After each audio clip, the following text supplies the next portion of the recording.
Rod with You Boxing It's here with the Mandingo Warrior out of Austin, Texas. James Kirkland, first off, congratulations on the big fight that you got. Do you see this as patience paid off? Because you know the first time they tried to make the fight, your shoulder was a mess. So now you're saying that it's in better shape. Is this kind of like where patience paid off, and now you're happy? I'm more than happy, man. This is more than I wanted. This is more what I've been asking for. You know, at the same time, man, I got a good team, powerhouse, and somebody that we're willing and we want Alvarez. We've been wanting it for a long time. Now that they're actually at the door knocking, man, I took full advantage of this opportunity, man, and jumped on it. And hey, May 2nd, let's make it happen, baby. All right, and the question that everybody wants to know is who will be training you for this fight? Yeah, you know, right now we're in the media putting everybody together, but at the meantime, we're just putting our chips together, putting things together to where I got a major powerhouse all around the table. All right, and going back to the injury, you say your shoulder was pretty messed up, and now you're back at 100%. Last time we talked, so can you kind of touch on that a little bit? Because a lot of people really didn't know about what's going on. Know what happened was in the fight before that. Can't really think of all the names in boxing, but yeah. the fight that I actually had before that, I actually tore a rotator cuff, had the surgery. So basically, while on the recovery, my surgery was covering, they basically offered me to fight with Alvarez. Basically, I couldn't take it because of the surgery and the injury. Still has stitches in my arm. Now, it back 2 years down the line, it pops back up, and I'm gonna get a fan for what they've been wanting.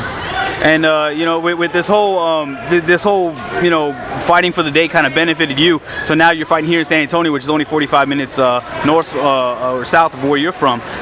Is that kind of play into your motivation that you're fighting here in Texas, or is that just one of the things? No, this is one of the things that end up popping up. Yeah. It could have been overseas in China, the little hut, you know what I mean? But this is whatever anybody wants to see Kirkland fight.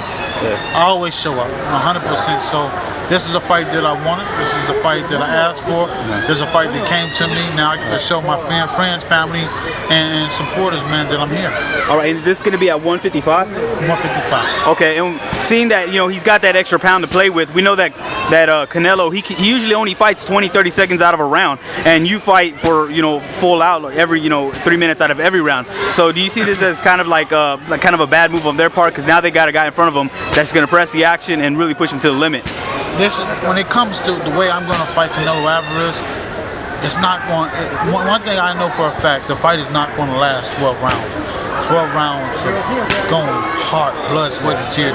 It's not going to happen. There's only one man that's going to stand at the end of the day. Yeah. But one thing I say, man, this is what the fans want. This is what they get. So when it comes to me fighting for Saul Alvarez and being prepared for him, I'm 110% prepared for Saul Alvarez. I'm watching him for the longest. I love his work, but this is my show. This is my day. This is what's gonna happen.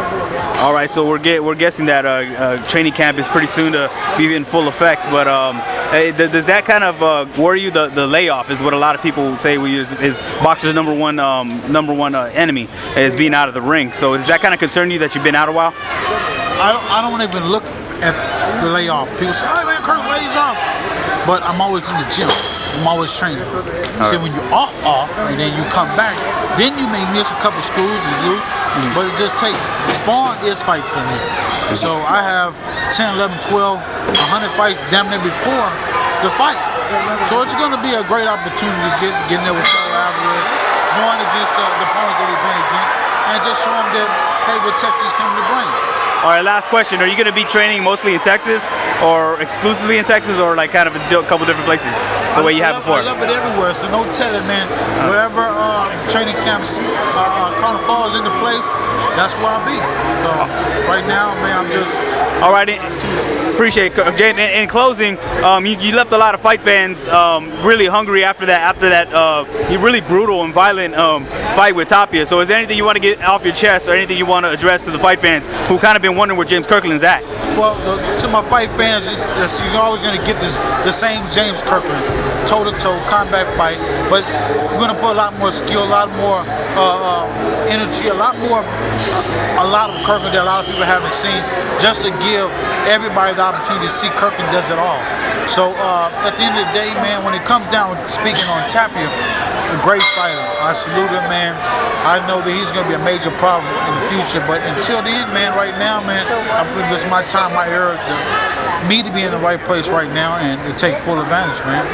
All right, May 2nd, Alamo Dome. Appreciate James Kirkland. A lot of people looking forward to it. Signing out. Thank you.